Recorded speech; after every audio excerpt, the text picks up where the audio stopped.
Hello বন্ধুরা, কেমন আছো তোমরা সবাই? আশা করি অনেক অনেক ভালোই আছো। আর তোমাদের ভালোবাসায় আমিও অনেক ভালো আছি, কারণ তোমরা আমাকে যে পরিমাণে ভালোবাসা দিয়েছো এবং সাপোর্ট দিয়েছো তা আমি কোনোদিন ভুলতে পারবো না। তাই তোমাদেরকে মজা দেওয়ার জন্য আবারও একটি নতুন গল্প নিয়ে হাজির হলাম। গল্পটি শোনার মতো, আশা করি তোমাদের দাঁড়িয়ে যাবে এবং তোমরা হাতের কাজ করতে সবাই হেডফোন নিয়ে বসে যাও। যদি আমার গল্প শুনে মজা পাও তাহলে অবশ্যই আমার চ্যানেলটি সাবস্ক্রাইব করবে।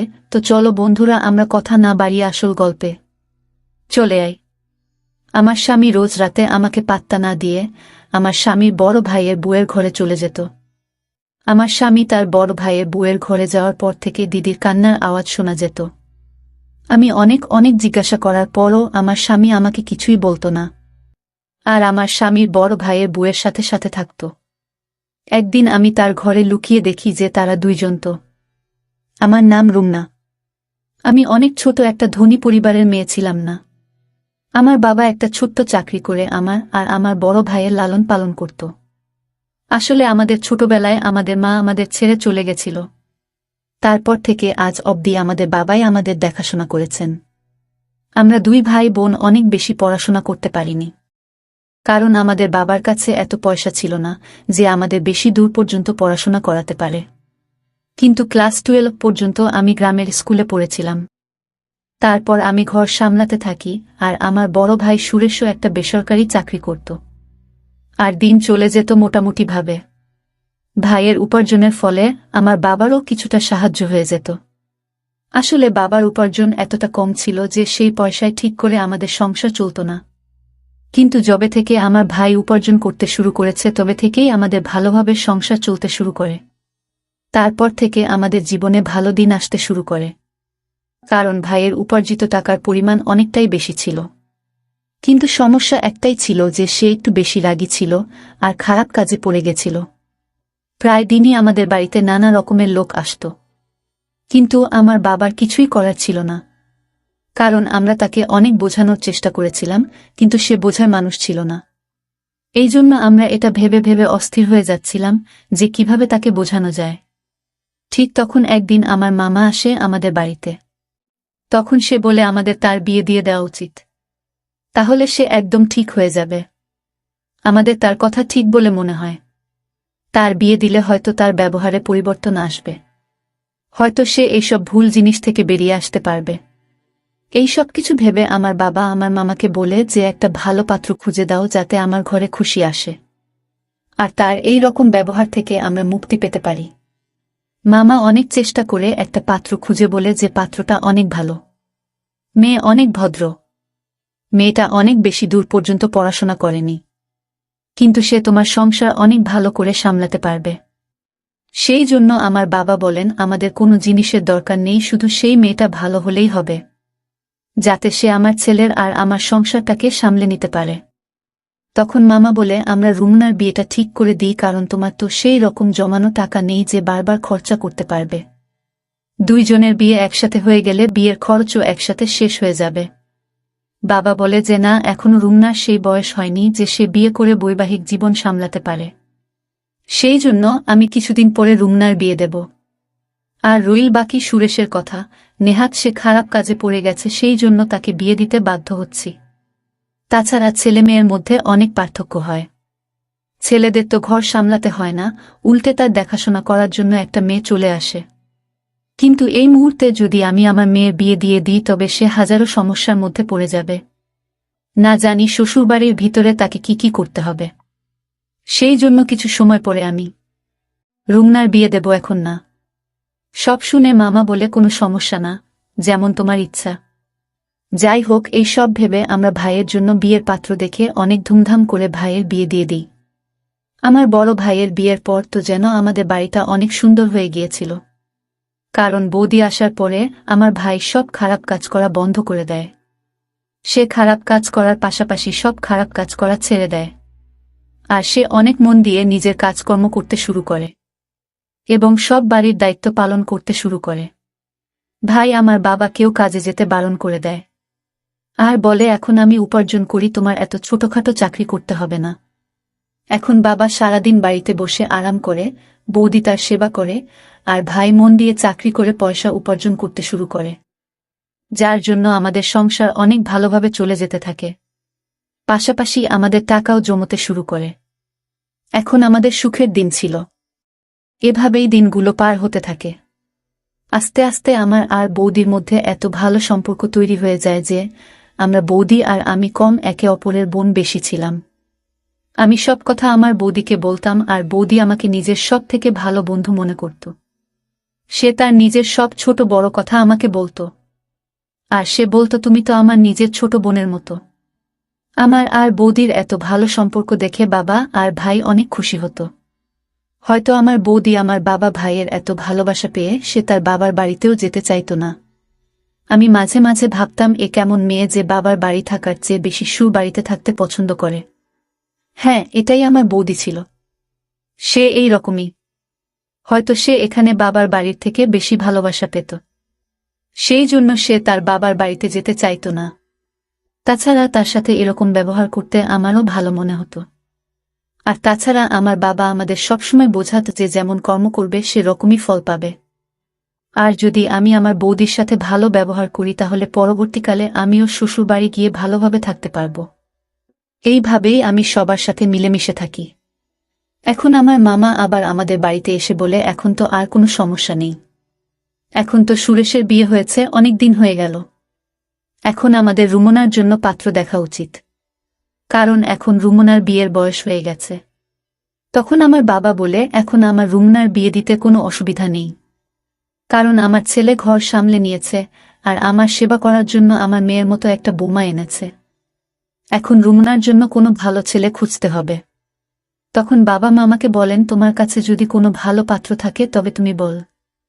তাছাড়া আমার ছেলের জন্য তো তুমি পাত্র খুঁজে বের করেছিলে, আর পাত্রটা এত ভালো যে আমি আজও তার গুণগান করি। এই জন্য তুমি একটা ভালো পাত্র খুঁজে দাও। তখন মামা বলে খোঁজার কি দরকার আছে, আমার বন্ধুর ছেলেই তো আছে। তারা দুই ভাই। বাড়িতে মা বাবা দুইজন ভাই, মোট 4 জন থাকে। ছেলে একটা বড় কোম্পানিতে ভালো মাইনের চাকরি করে, আর তার বড় ভাইও একটা ভালো চাকরি করে। আসলে তার বড় ভাইয়ের বিয়ে আগে থেকেই ঠিক হয়ে আছে। এজন্য ছোট ছেলের জন্য পাত্র খোঁজা হচ্ছে। ছোট ছেলের জন্য ভালো মেয়ে খুঁজে পাওয়া গেলে দুই ভাইয়ের একসাথে বিয়ে দিয়ে দেবে। সেজন্য তারা আমাকে পাত্রের জন্য বলেছে। তাই আমি রুমনার কথা তাদেরকে বলেছি। সেই জন্য আমার মনে হলো তোমার থেকে অনুমতি নেওয়া উচিত। বাবা বলল এতে মতো নেওয়ার কি দরকার আছে। তোমার যখন ইচ্ছা ছেলের বাড়ির লোকেদের ডাকতে পারো, আমরা তৈরি আছি। মামা বলল ঠিক আছে, তবে কালকে ডেকে নেব।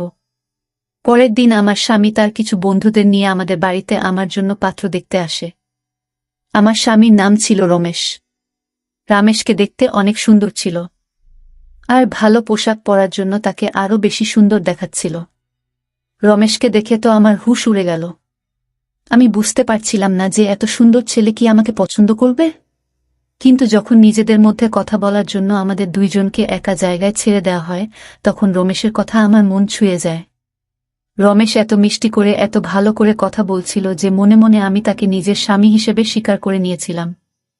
আর পাশাপাশি ভগবানের কাছে প্রার্থনা করছিলাম যেন কোনো রকমে আমাদের বিয়েটা হয়ে যায়। কারণ প্রতিটা মেয়ের একটা স্বপ্ন থাকে যে তার স্বামী দেখতে সুন্দর হবে, ভদ্র হবে। আর এই সমস্ত গুণ রমেশের মধ্যে ছিল। আমি কি করে তাকে ছেড়ে দিই? তখন আমি ভাবি যদি আমার ভাগ্যে রমেশ থাকে তো নিশ্চয়ই তার সাথে আমার বিয়ে হবে। যাই হোক, তারা আমাকে দেখে বাড়ি চলে যায়। আর কিছুদিন পরে ফোন করে বলে যে আমাকে তাদের অনেক পছন্দ হয়েছে। এইভাবেই আমাদের বিয়ে ঠিক হয়ে যায়। আমি আর রমেশ ফোনে কথা বলতে থাকি। এইভাবেই দিন পার হতে থাকে। রমেশের সাথে কথা বলতে আমার একটুও ভয় হতো না। আমি পুরোপুরি রমেশকে ভালোবেসে ফেলেছিলাম। আর এইভাবেই আমাদের বিয়ের দিন কাছে আসতে থাকে। আমাদের বাড়িতে আত্মীয়রা আসতে শুরু করে দিয়েছিল। আর আমার বড় ভাই বিয়ের দায়িত্ব অনেক ভালোভাবে সামলে নিয়েছিল। সে কোনো জিনিসের অভাব রাখেনি। এত সুন্দর পরিবেশ তৈরি করেছিল দেখে মনে হচ্ছিল মেয়ে নয়, যেন ছেলের বিয়ে হচ্ছে। অনেক ভালো করে আমার বাবা আর আমার ভাই আমার বিয়ে দিতে চেয়েছিল। বলতো রুমনার বিয়েতে কোনো জিনিসের অভাব যেন না হয়। বাবা বলল আমি কখনো চাই না যে রুমনার এটা মনে হোক যে তার মা থাকলে আরো ভালো করে বিয়ে হতো। কিন্তু আমার মায়ের অভাব তো সে চেয়েও পূরণ করতে পারবে না। তবে সে আমার জন্য এত কিছু করছিল যে আমি তার ঋণ কোনোদিন শোধ করতে পারব না। কিন্তু এত আত্মীয়দের ভিড়েও আমার মায়ের কথা অনেক বেশি করে মনে পড়ছিল। আমি কাউকে এটা বুঝাতে দিইনি, কারণ আমি চাইছিলাম না যে সবার মন খারাপ হয়ে যাক, তারা সবাই অকারণেই চিন্তিত হয়ে পড়ুক। সেজন্য আমি তাদের সামনে সবসময় হাসি খুশি থাকতাম, যাতে তারা এটা কখনো না বুঝতে পারে যে আমার মায়ের কথা অনেক মনে পড়ছে। এইভাবে বিয়ের দিন চলে এলো। আমার রমেশের সাথে অনেক ভালো করে বিয়ে হয়ে গেল, আর আমি নিজের বাবার বাড়ি থেকে বিদায় নিয়ে চলে গেলাম। আমি অনেক আশা নিয়ে শ্বশুর বাড়িতে যাই, আর অনেক ভালো করে আমার গৃহে প্রবেশ করানো হয়েছিল। অনেক নিয়ম পালন করার সাথে সাথে আমাকে কিছু মেয়েদের মাঝখানে বসানো হলো, যারা রমেশের গুণগান করছিল। তাদের গুণগান শুনতে আমার অনেক ভালো মনে হচ্ছে। আর তাছাড়া তার গুণগুলো ঠিক ছিল, কারণ এতদিন ধরে আমি রমেশের মধ্যে এইসব গুণগুলো দেখেছিলাম। আমি এখন শুধু অধীর আগ্রহে অপেক্ষা করছিলাম কখন রমেশের সাথে সময় পার করব। অনেক অল্প সময়ের মধ্যেই আমাকে রমেশের ঘরে বসিয়ে দেওয়া হয়, আর কিছুক্ষণের মধ্যেই রমেশ ঘরে চলে আসে। তার ঘরে আসার পরে আমরা নিজেদের মধ্যে কিছুক্ষণ কথা বলি, তারপর আমাদের নতুন জীবন শুরু করি। পরের দিন আমি ঘুম থেকে উঠে সবার জন্য খাবার তৈরি করে আমার কাজ করতে থাকি। আমি আমার বর দিদির সাথে অনেক ভালো মিশে গিয়েছিলাম। আসলে রমেশের বিয়ের দিন তার বড় ভাইয়েরও বিয়ে হয়েছিল। আমাদের দুইজন বউকে একসাথে গৃহ প্রবেশ করানো হয়েছিল, আর আমাদের দুইজনেরই আজকে এই বাড়িতে প্রথম দিন ছিল। আমরা দুইজনে মিলে একসাথে মিষ্টি বানাই আর সবার মন জয় করে নিই। এখন আমি আমার স্বামী বড় ভাইয়ের বউকে বড়দিদির মতো মানতে শুরু করেছিলাম। আমি তার সেবাও করতাম। আমার বড় দিদিও অনেক খুশি ছিল। আমরা দুইজন বোনের মতোই থাকতাম, আর আমাদের মধ্যে অনেক ভালো সম্পর্ক তৈরি হয়ে গিয়েছিল। আমাদের এত ভালো সম্পর্ক দেখে বাড়ির লোকও অনেক খুশি ছিল। এখন দিনেশও কাজে যেতে শুরু করেছিল। এইভাবে আমাদের অনেক আনন্দে দিন পার হতে থাকে। এখন কে জানতো যে এত খুশির মাঝখানে দুঃখের এত বড় পাহাড় ভেঙে পড়বে। একটা অ্যাক্সিডেন্টে আমার স্বামীর বড় ভাই এই পৃথিবী ছেড়ে চলে যায়। আমি তো কিছুই বুঝতে পারছিলাম না যে বাড়ির লোকেদের কি করে সামলাব, কারণ সব লোক অনেক ভেঙে পড়েছিল। আর কেনই বা পড়বে না, সবেমাত্র বিয়ের 1 মাস হয়েছিল, আর এর মধ্যেই এত ছোট বয়সে আমার বড় দিদি বিধবা হয়ে গিয়েছিল। আমার বড় দিদির উপরে আমার অনেক মায়া হচ্ছিল। আমি কিছুই বুঝতে পারছিলাম না যে আমি কি করে তাকে সামলাব। আমি কোনো রকমে রমেশকে সামলাই আর বলি, এখন থেকে তোমার বৌদির অনেক খেয়াল রাখতে হবে। আমাদের সেই জন্য কোনোভাবে তার সামনে ভেঙে পড়লে চলবে না। আমাদের সবসময় তাকে ভালো রাখতে হবে। রমেশ আমার কথা বুঝতে পারে, আর আমরা আমার বড় দিদির খেয়াল রাখতে শুরু করি। আস্তে আস্তে সময় পার হতে থাকে, আর আমার স্বামীর বড় ভাইয়ের এই পৃথিবী থেকে চলে যাওয়ার 1 বছর হয়ে গিয়েছিল। আমাদের বাড়িতে সবাই বলে যে আমার বড় দিদির বিয়ের মাত্র 1 মাসের মধ্যেই তার স্বামী এই পৃথিবী ছেড়ে চলে যায়, আর তার জীবন শুরু হওয়ার আগেই শেষ হয়ে যায়। তাই সবাই মিলে ঠিক করে যে আমার বড় দিদির আবার বিয়ে দেবে, যাতে সে তার ভবিষ্যৎ জীবনে সুখী থাকে। বেচারির না কোনো সন্তান ছিল আর না স্বামী। সে একলা কি করে এত বড় জীবন পার করবে? কিন্তু আমার বড় দিদি বলে আমি যখন থেকে বিয়ে করে এই বাড়িতে এসেছি, সেই দিন আমি আমার স্বামীকে কথা দিয়েছিলাম, আর আমি যতদিন বাঁচব এই বাড়ির বউ হয়েই থাকব। আর আমি আমার এই কথা সারা জীবন পালন করব। তাতে আমার কোনো সন্তান থাকুক আর না থাকুক। যখন রমেশের সন্তান হবে তখন আমিও তাকে নিজের সন্তানের মতো আদর করব, ভালোবাসব। আমার বড় দিদির এরকম কথা শুনে আমি অনেক খুশি হই। তখন আমি আর রমেশ একটা প্ল্যান বানাই যে আমরা আমাদের প্রথম সন্তান তাকে দিয়ে দেব। সে যেভাবে ইচ্ছা তাকে মানুষ করবে, আর তার সাথে নিজের সারা জীবন পার করে দিতে পারবে। এই ভেবেই আমরা শান্তিতে থাকি। এই কিছুদিন ধরে আমার সামনে অদ্ভুত অদ্ভুত দৃশ্য আসতে থাকে। আসলে আমার স্বামী আমার কাছে আসত না। সন্ধে হতেই আমার স্বামী আমার স্বামীর বড় ভাইয়ের বউয়ের ঘরে চলে যেত, আর আমার স্বামী তার ঘরে যাওয়ার সাথে সাথে আমার স্বামীর বড় ভাইয়ের বউয়ের অনেক আওয়াজ আসত। এমন মনে হতো যেন সে কাঁদছে। আমি এটা কিছুতেই বুঝতে পারতাম না যে রমেশ আমার বড় দিদির ঘরে গিয়ে তার সাথে কি করে। আমাকে এড়িয়ে আমার স্বামী আমার বড় দিদির ঘরে যেতই বা কেন? আমি কিছুটা তো আন্দাজ করতেই পেরেছিলাম যে কি হতে পারে। অফিস থেকে ফিরেই সে বড় দিদির ঘরে চলে যেত, আর সারা রাত তার ঘরেই থাকত। আমি যখনই এই ব্যাপারে রমেশের সাথে কোনো কথা বলার চেষ্টা করতাম তখনই রমেশ এড়িয়ে যেত। এখন আমার মধ্যে অন্য রকম চিন্তা আসতে থাকে যে আসলে হচ্ছেটা কি। রমেশ তার বৌদির ঘরে এমন কি করে, আর রমেশের যাওয়ার পর আমার বর দিদি এত আওয়াজ কেন করে? আমি চেয়েও কিছু বুঝতে পারতাম না। আমি এই ব্যাপারে আমার বর দিদিকে ও কেউ জিজ্ঞাসা করি, কিন্তু সেও কিছু বলে না। আমি বুঝতে পারছিলাম না যে আমি কি করে এদের রহস্য জানতে পারব। আমার এখন সন্দেহ হতে শুরু করে যে নিশ্চয়ই তাদের মধ্যে কিছু একটা চলছে। তা না হলে রমেশ আমাকে কেন এড়িয়ে আমার স্বামীর বড় ভাইয়ের বউয়ের ঘরে যাবে? যদি এমন কিছুই হয়ে থাকে তবে রমেশের উচিত আমার সাথে এসে কথা বলা। কিন্তু রমেশ আমাকে কোনো কিছু বলতে চাইছিল না। তার জন্য আমি একদিন ভাবলাম যে আমি ঘরের মধ্যে লুকিয়ে যাই, যাতে জানতে পারি আসল রহস্যটা কি।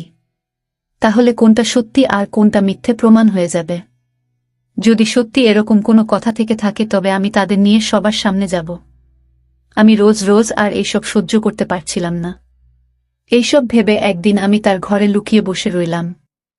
কিছুক্ষণ পর তারা যখন ঘরে এলো তারপর আমি যা দেখলাম সেটা দেখে আমার মনটা কেঁপে উঠল। আমি দেখলাম যে আমার স্বামীর বড় ভাইয়ের বউ আমার স্বামীর বড় ভাইয়ের ছবি হাতে নিয়ে কাঁদছিল। তখন রমেশ তাকে আস্তে আস্তে সামলানোর চেষ্টা করছিল। আমি কিছু বুঝতে না পেরে হঠাৎ ঘরের মধ্যে থেকে বাইরে বেরিয়ে আসি। আমাদের হঠাৎ সেখানে দেখে তারা অবাক হয়ে ওঠে। তখন রমেশ বলে, তুমি এখানে লুকিয়ে কি করছো? তখন আমি বলি, আমি জানতে চাইতাম যে আসলে তোমাদের মধ্যে কি চলছে। তখন রমেশ আমার কথায় রেগে গিয়ে বলল, তুমি সত্যি জানতে চাও তো? তাহলে শোনো, আসলে আমার বড় ভাইয়ের অ্যাক্সিডেন্ট তোমার ভাই করিয়েছে। কারণ সে আমার বৌদিকে অনেক আগে থেকে ভালোবাসতে পছন্দ করত। আর তার সাথে বৌদির বিয়ে না হওয়ায় তার রাগ অনেক সীমায় পৌঁছে যায়। আর যখন আমার বড় ভাইয়ের সাথে বৌদির বিয়ে হলো তখন তোমার ভাই আমার বড় ভাইয়ের অ্যাক্সিডেন্ট করিয়ে দেয়। আর প্রতিদিন আমার বৌদিকে বিরক্ত করতে শুরু করে। যখন রমেশ আমার ভাইয়ের করা সব অন্যায়ের কথা বলে সেগুলো শুনে তো আমি বিশ্বাসই করতে পারছিলাম না। আমি অনেক ভেঙে গিয়েছিলাম। রমেশ আমাকে সামলে বলে, আমরা তোমাকে এই জন্য বলিনি যাতে তুমি কোনো রকম কষ্ট না পাও। আমরা এটা আগে থেকেই জানতাম।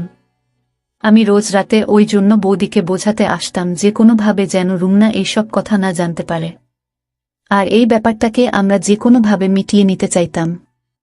আমরা চাইতাম যে তোমার ভাই নিজে থেকে বুঝতে পারে, কারণ দুই পরিবারের সম্পর্ক আমি কোনোভাবেই নষ্ট হতে দিতে চাইতাম না।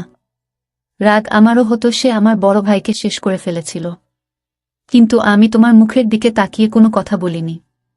যখন এইসব কথা আমার সামনে এলো তখন আমার মনটা কেঁপে উঠল। আমি চেয়েও আমার চোখের পানি আটকাতে পারিনি। আমি তো ভেবেছিলাম যে আমার ভাই ঠিক হয়ে গেছে, কিন্তু সে তো এত বড় কাজ ঘটিয়ে ফেলেছিল। আমি রমেশকে বললাম, তুমি তাকে শাস্তি দেবে কিনা এটা তোমার ব্যাপার, কিন্তু আমি তো তাকে সাজা দিয়ে ছাড়ব। যখন এইসব কথা আমি বাড়িতে জানাই তখন তারা পুলিশকে ফোন করে, আর পুলিশ এসে তাকে গ্রেফতার করে নিয়ে যায়। আমি সৃষ্টিকর্তাকে অশেষ ধন্যবাদ জানাচ্ছিলাম যে তিনি আমাকে এমন একজন স্বামী দিয়েছে যে সব সময় আমাকে বোঝায়, আমাকে সামলে রাখে। আমি তো শুধু শুধু তার উপরে সন্দেহ করছিলাম, কিন্তু সে তো আমার জন্য নিজের বড় ভাইয়ের অপরাধীকেও ছেড়ে দিয়েছিল। আমি রমেশের হাত ধরে তার কাছে ক্ষমা চাই, আর আমার স্বামীর বড় ভাইয়ের বউয়ের কাছেও ক্ষমা চাই। তখন আমার বর দিদি বলে, যা হবার তা হয়ে গেছে। আমরা তোমাকে কথাগুলো জানাতে চাইনি, সেই জন্য রমেশ আমার ঘরে এসে আমাকে সান্ত্বনা দিত। আমরা চাইছিলাম না যে তোমার কোনো সমস্যা হোক, কারণ যখন তুমি জানবে যে এসবের পিছনে তোমার ভাইয়ের হাত আছে তখন তুমি অনেক দুঃখ পাবে। এটা আমরা অনেক ভালো করেই জানতাম। আমি আমার স্বামীর বড় ভাইয়ের বুকে ধরে কাঁদতে থাকি। তখন রমেশ বলে, তুমি ঘাবড়ে যেও না। আমি রমেশের দিকে তাকিয়ে ভাবতে থাকি, এত ভালো স্বামী যে আমাকে সবসময় সমস্যা থেকে বাঁচায়, আর আমি কি করে তাকে সন্দেহ করলাম। এখন আমার নিজের উপরও লজ্জা পাই। আর আমি রমেশ আর আমার স্বামীর বড় ভাইয়ের বউয়ের চোখের দিকেও তাকাতে পারছিলাম না লজ্জায়। বন্ধুরা, আজকের ভিডিওটা এখানেই শেষ করলাম। অনেক কষ্ট করে ভিডিওটি আপনাদের জন্য বানিয়েছি। যদি ভিডিওটি আপনাদের ভালো লেগে থাকে তাহলে একটা লাইক করবেন এবং চ্যানেলটি অবশ্যই সাবস্ক্রাইব করবেন। এই আশা ব্যক্ত রেখে আপনাদের কাছ থেকে বিদায় নিচ্ছি আমি। দেখা হবে আগামীকালের নতুন কোনো ভিডিওতে। সে পর্যন্ত সবাই ভালো থাকুন, সুস্থ থাকুন। ধন্যবাদ।